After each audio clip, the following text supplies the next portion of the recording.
Hi and welcome to Travel Talks, Grey Door's bi-monthly webinar where we talk about all things business travel. I'm Dan Fido. And I'm Gavin Sanderson. We're part of the account management team here at Grey Doors, and today we're going to be talking about all things travel policy.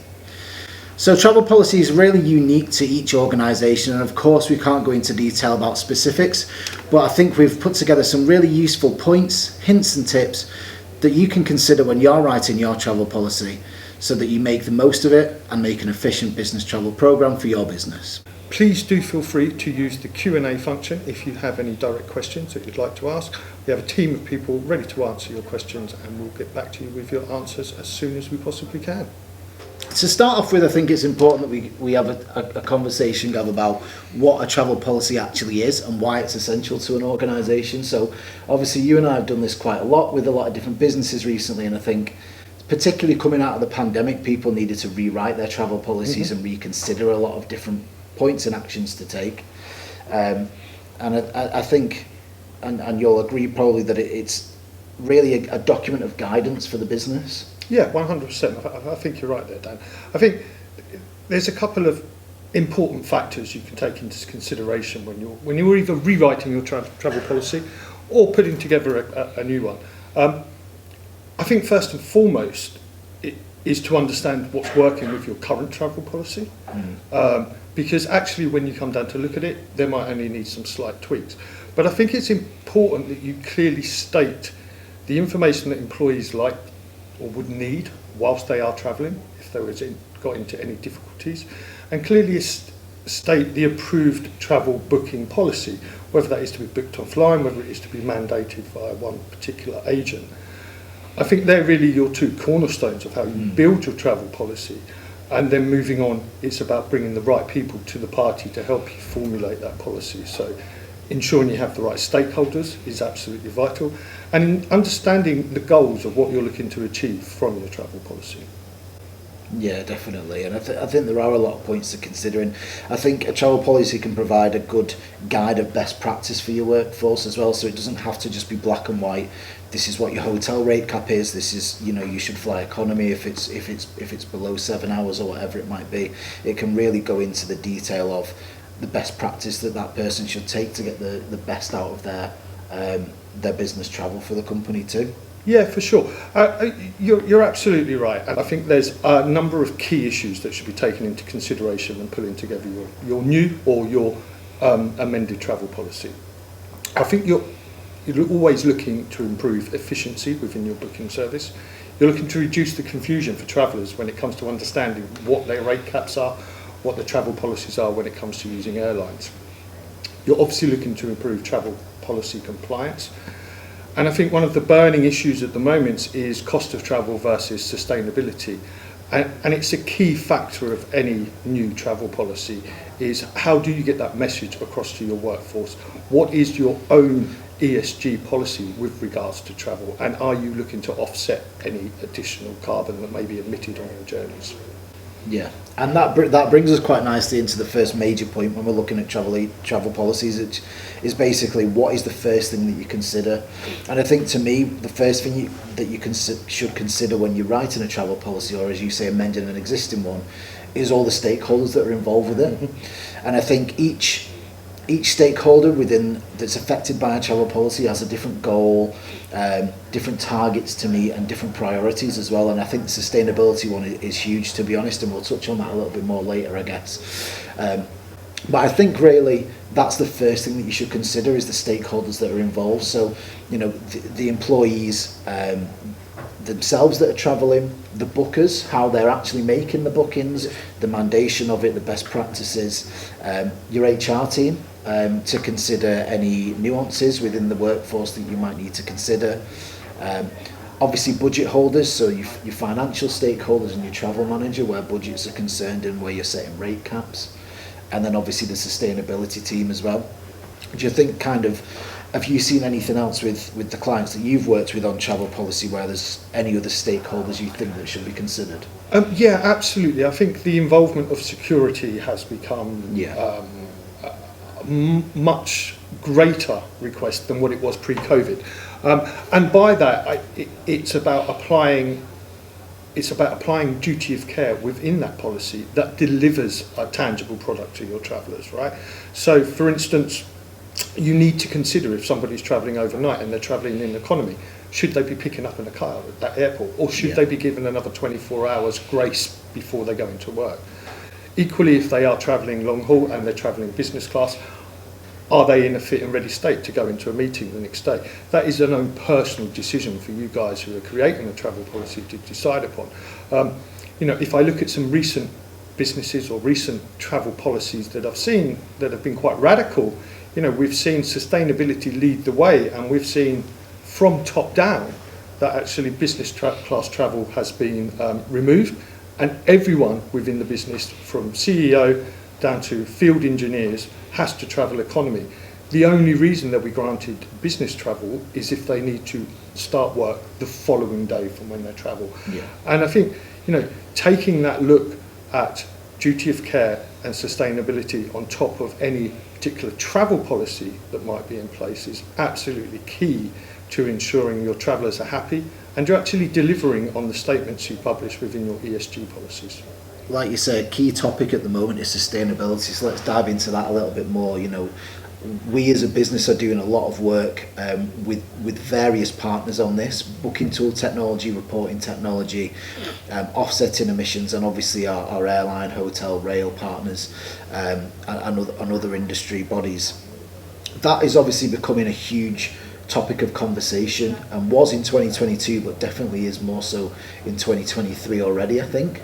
And I think including that in a travel policy is more important than it ever has been. And when we talk about stakeholders, I think it's important that we get everybody involved with that so that everybody's on the same page. What sort of things do you think we can do to really write that into the policy and try and control it as much as possible? So some of the examples, or recent examples that I've certainly seen, has been concentrating on the removal of air traffic and replacing it for rail.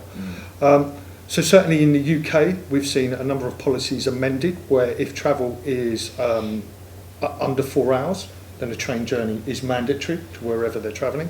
And we've seen a similar approach taken in Europe as well.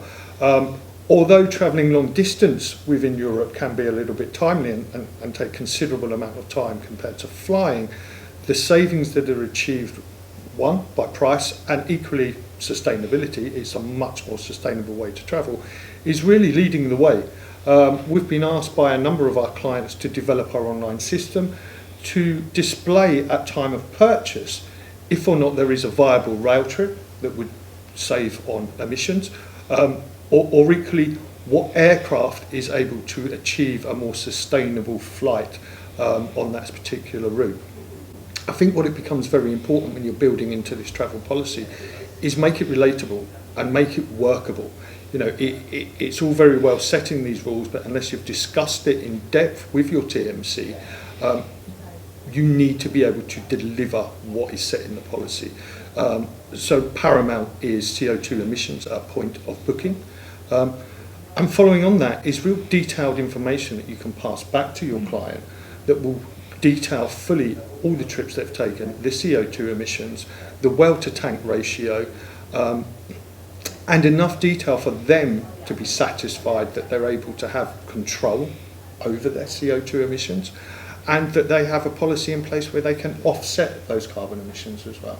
Yeah, and I think for more and more clients, from my point of view, I've seen that this is becoming quite a selling point for their business as well. So where they're doing work in fields with huge brands or different customers are asking if they're going for a tender for a piece of business, they're asking what their vision and goal is for carbon emissions, and they're kind of where travel is probably their biggest emitter of carbon. They're kind of leaning on their travel management company, which is great because it pushes everybody forward in the industry, I think, as well. You're absolutely right, Dan. I think one of the things, again, that I've seen quite frequently is the request for carbon emissions on group travel. So there could be a large group travel piece taking place, and they want detailed CO2 emissions on that. But alongside that as well, where we may capture matter codes or job codes for particular clients, they're wanting the specific CO2 emissions to be able to pass back to their clients to detail what emissions did take place when doing this piece of business. It's more and more prevalent, and I can only see it growing within the remits of travel policy.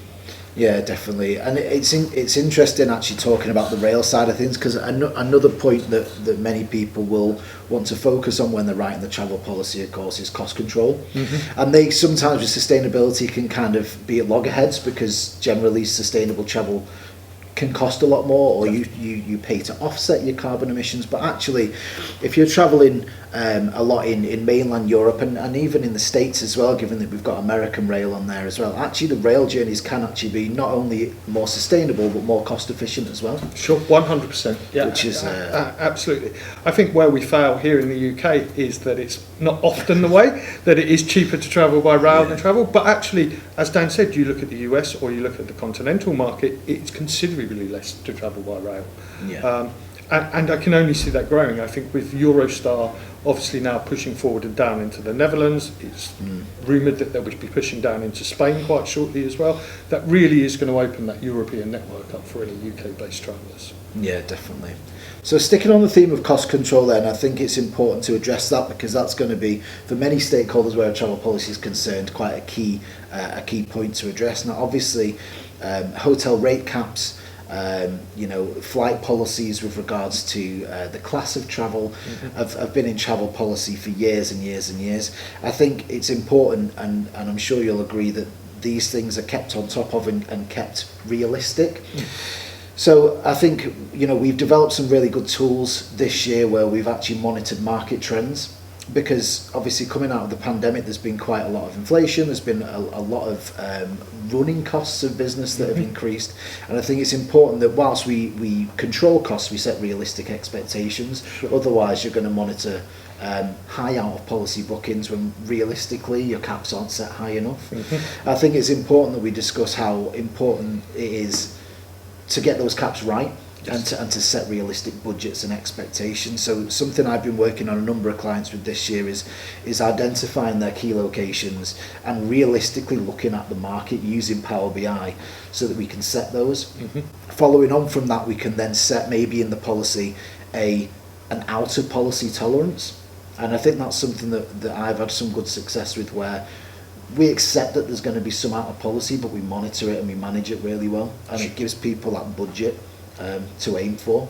Yeah, and I do think caps, certainly policy caps for hotels in key cities, are a great way of delivering a travel policy that feels slightly more personable, because you're not actually directing a traveller to stay in one particular hotel. You're saying, here's $200 for your night in New York.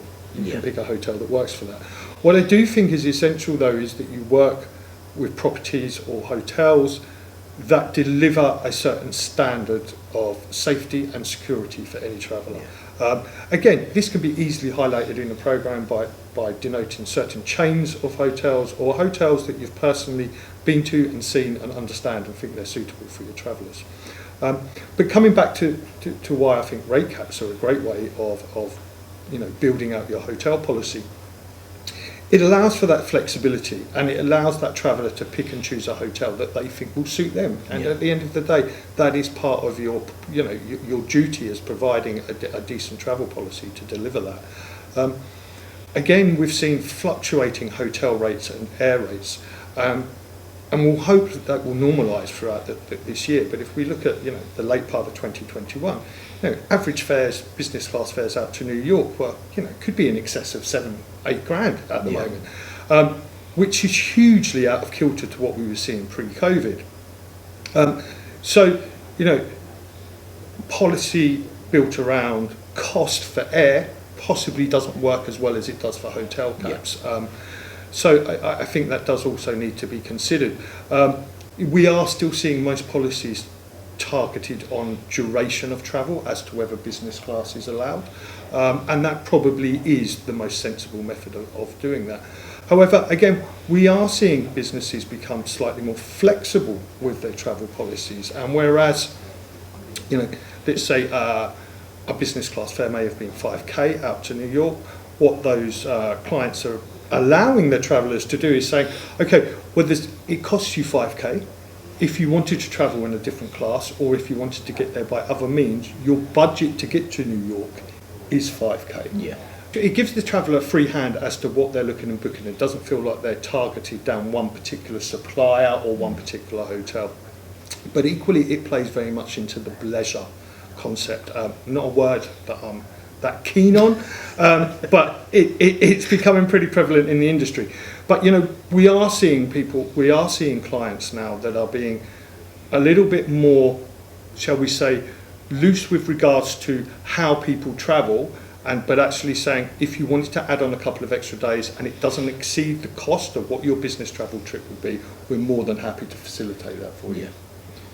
I think that's good. A travel policy can also be seen as a perk as well, and I think it's important that people identify with that. You can add things like pleasure points into your travel policy and advertise that as a perk for a job as well, because a lot of people do view it in that way. I think when we're looking at sort of the class of travel and hotel caps and also the pleasure side of things as well, in a way where potentially on the pleasure side somebody could stay with a relative in that area if they travel there regularly. That sometimes happens with businesses as well. I think it's important for the person that's writing and signing off the travel policy to understand the workforce and the nuances within that workforce.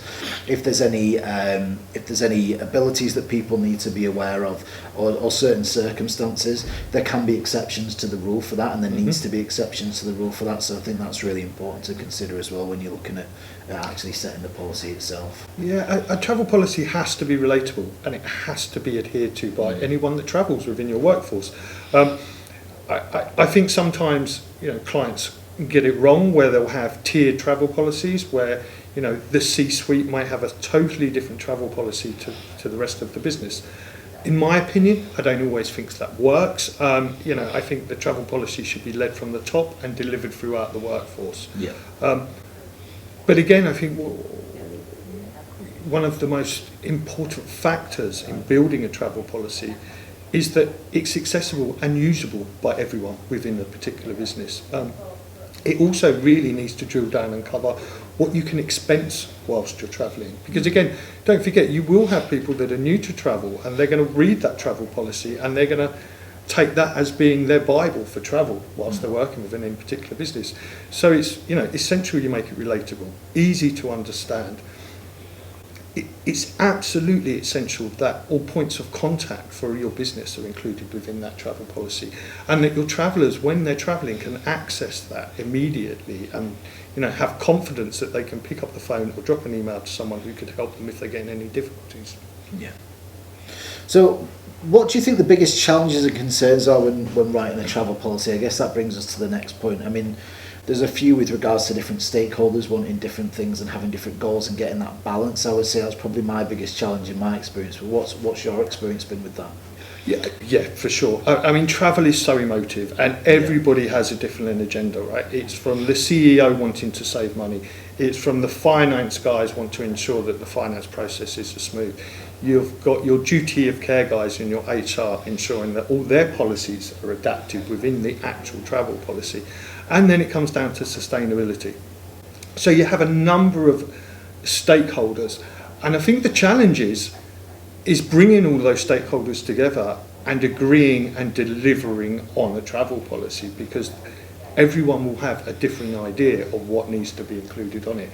So I think it goes back to some of the points that we mentioned at the start. It's about understanding the priorities and the goals of what you're looking to deliver for your newly built travel policy.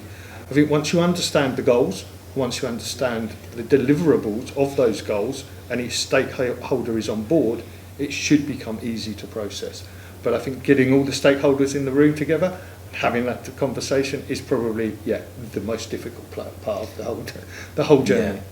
I think if you get to that point, and when you get to that point, and fortunately that has been the case with a couple of clients that I've worked with this year, and I know that yourself you've done the same with a couple of clients. I think it's in delivering on those agreed travel policy points Yeah. So from an account management point of view, obviously we've got a huge data suite and reporting suite that we can manage that on, which I think is really, really powerful actually. So it's not just talking to your travel manager, it's talking to the other stakeholders that are involved around the business. So, you know, you've set this travel policy, we've done the legwork to get everybody to agree on common goals, hopefully.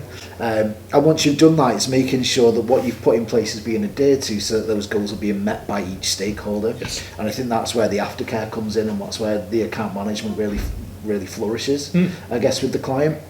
So that's something that we've both worked on this year, demonstrating that to the key stakeholders, reporting to a sustainability team. This is the carbon that you've emitted versus last year, yes. And that's a result of us rewriting this policy, and it's a result of the investment that we've put in our tech to show that, you know, the traveller can see the emissions that they're producing with that travel, and then giving them alternatives to reduce it, sure. And guiding them to take that option. It's a result of displaying the hotel rate cap so that people aren't staying in the grandest hotels in the world and costing the business you know, a lot of different a lot of money that they shouldn't be, essentially. Sure. And I think that's, you know, I think that's really important for each stakeholder once you've got to that point, to demonstrate the value of it and to demonstrate that it's working, essentially. Yeah, I think off the back of any newly built travel policy, there has to be a set of relatable KPIs, right? And that's going to show that the travel policy is doing what it should do. Yeah. You know, I don't think a travel policy should be a stick to beat travellers with. A travel policy should be a clear, defined document that enables your travellers to travel confidently and know that your company's got your back whilst you're travelling. I think once you've got that in place, it's then about the KPIs that are often managed by the travel manager themselves. The travel manager will need to report back to those senior stakeholders. So it's vital during the process of building your travel policy, you work closely with your TMC, understand what's reportable. You know, there may be some parts of the travel policy which cannot be reported on, and that needs to be made clear to all stakeholders, just so they're aware of what can be delivered versus what can't be delivered. Yeah. Good. So let's recap then, I guess, just from where we came to. We've kind of come full circle with that, which is good, and brings us kind of to a natural close, I guess. I think the main thing to consider as a first point is each stakeholder that's involved, and I think that kind of then leads into the different pillars of your travel policy that really make it up and make it effective. So we talked about sustainability quite a lot. We talked about cost. We talked about employee well-being.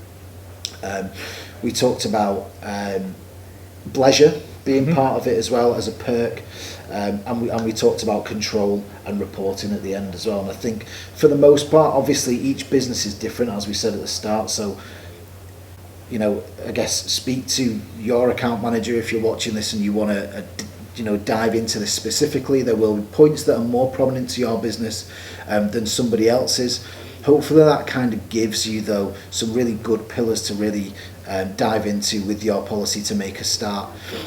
They are specific to each business, but hopefully they kind of touch on the main points that you're experiencing as well. And just to finish off what Dan said there, really, I think my number one takeaway would be, when you do rewrite your travel policy, make it accessible.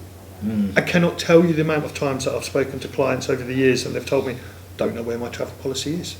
You know, your travel policy should be sitting somewhere that is accessible for anyone within your business that travels, whether it's on the intranet, whether it's something that's given to them at the time of their work commencement, but it needs to be somewhere centrally stored that is accessible 24/7, and most importantly, your travellers know where it is. So we've had a couple of questions come through. Conscious of time, we've got time to read a couple out and go through a couple of questions that have come in. Any that we don't get round to can be answered in the chat. But let's have a look at what we've got here. So first question we've got, how can we automate our travel policy so that people stick to it? I think that's a really good point, actually, because the last point we kind of made was about making it accessible, which is absolutely something that we need to do to encourage best practice. But I think it's important to have a discussion about how that then translates to everyday booking process. Yeah, no, great question. I think it becomes really, really important. One, you've written the travel policy, you've got sign-off from your stakeholders. It's then shared. and share to each and every one of your travelling individuals, and possibly signed Yeah. as well, so that they've signed up to this. That this is our mandated travel policy. I think on the side of that, it's about making it easy to navigate, easy to use. So I'd absolutely suggest having an automated travel policy built into either your online booking tool or your offline booking process. We're quite fortunate here at Grey Doors, not to blow our own trumpet, obviously, but we work off of one singular system, whether it's an offline or online booking. But what we're able to do within that system is fully automate any travel policy, whether it's rate caps at any particular cities, whether it's class of travel, duration of hours, whatever it might be, we can build into our system. The approval can be soft or hard, right? So it can be a fuel cut-off, no, this isn't within your travel policy, you're not allowed to book it. Or the secondary approach, which is very popular, is it would allow you to book it. You would then have to enter in a particular reason for why you're travelling out of policy. It would then go to a travel manager or line manager for approval following that. I think getting buy-in from the travelling community is absolutely vital. But you do that by making it easy and by people understanding what they might see on their online booking systems or what is being sold to them by one of their offline consultants is adherent to their travel policy. Yeah, and I think it's important that there's the travel policy loaded in with prompts about the policy as well, rather than just we can block it, but it's important to give context around the policy. So visual guilt is a huge steer when people are booking their travel. So having we have obviously the red out of policy sticker on there, but not only do we have that, when you hover over it, you can see why it's out of policy, and it then guides the traveller and the booker down the right path the next time they have to book. And I think that's really good because it manages behaviour and brings it in line for next time, I guess, as well. I think having the team offline using the same system and the same policy too is really, really effective, because they again can then see if our teams are working with multiple clients every day from call to call, it's important that they can hover over and see what the policy is for that particular client, so they can familiarise themselves with it and familiarise the booker as well. And I think that's a really powerful tool. And I think you're right, and I think it's important to remember the TMC plays a vital role in delivering your travel policy. It's down to that online system, or it's down to those consultants to make sure they're offering the products that suit the policy that's in place. Yeah, absolutely. And some clients I know as well have mandated online booking as part of their policy, where possible, just to manage costs, of course, and efficiency as well, because obviously it's a quick process for a lot of people to book a hotel and rail online on the tool. And I think it's important that those sorts of details are within the policy our side as well, and automated, so that the team can see that.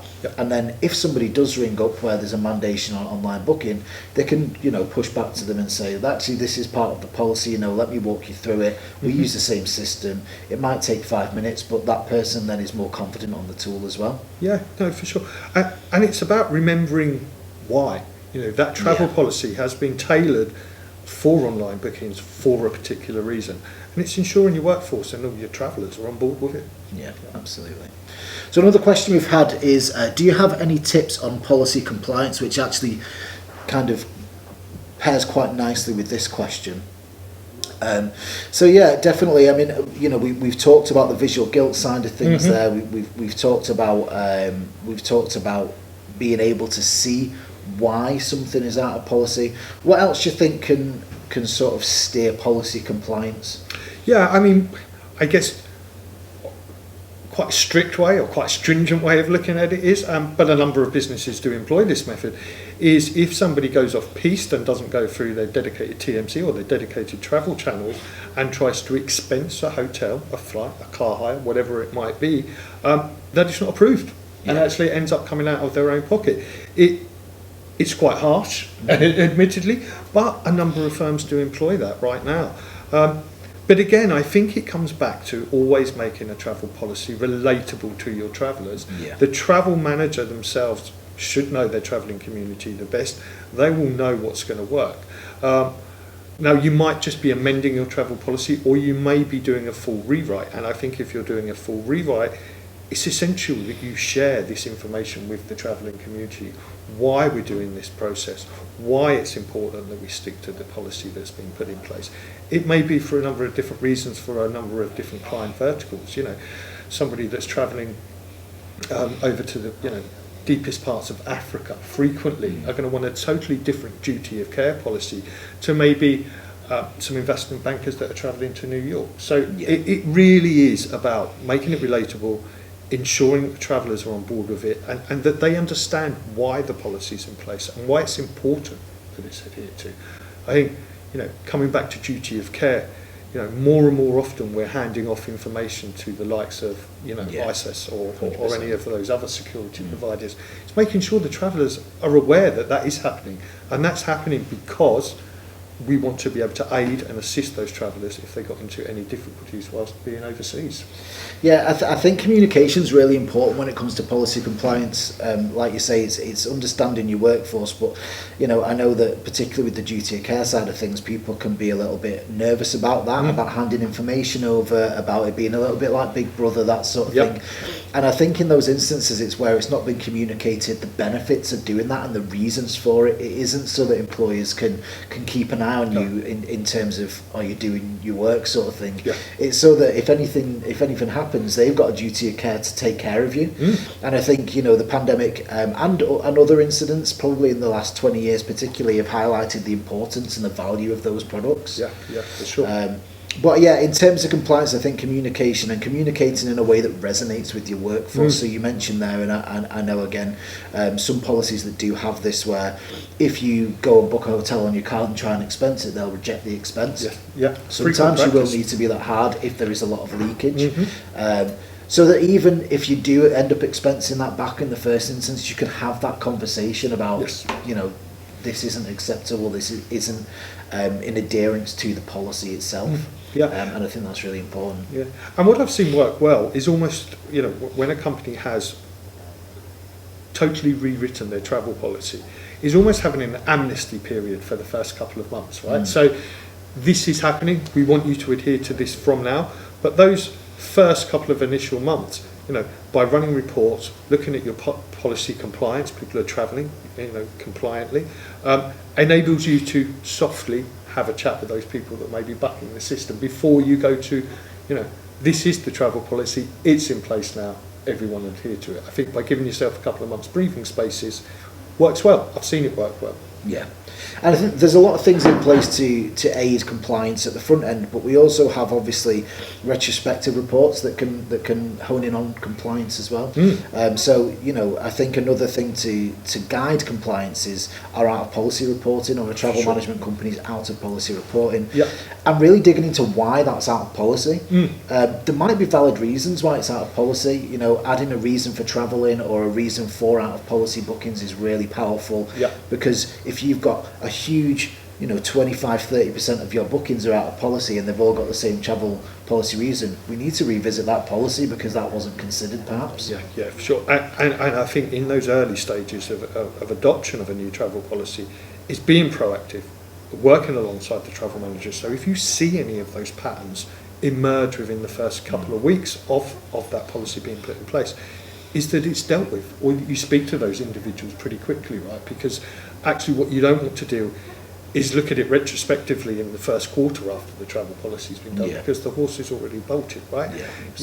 You need to be proactive, you need to be monitoring it from kick-off, but equally having access to that, the TMC should be able to give you direct access to a portal that will give you this data at your fingertips. It shouldn't be reliant on you having your next review with your TMC or your next telephone catch-up.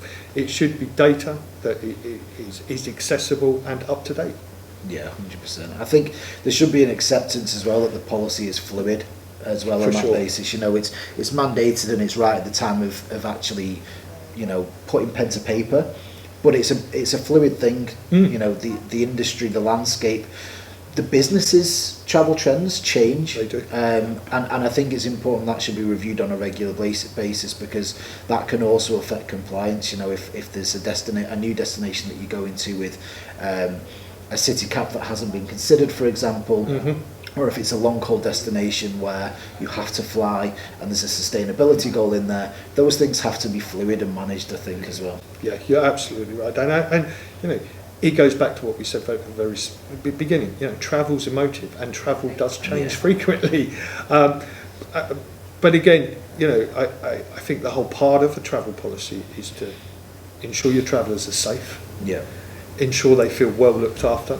Ensure the airlines and the properties that they're travelling on fit and align with your beliefs. You know, whether that's with sustainability or their ESG policy.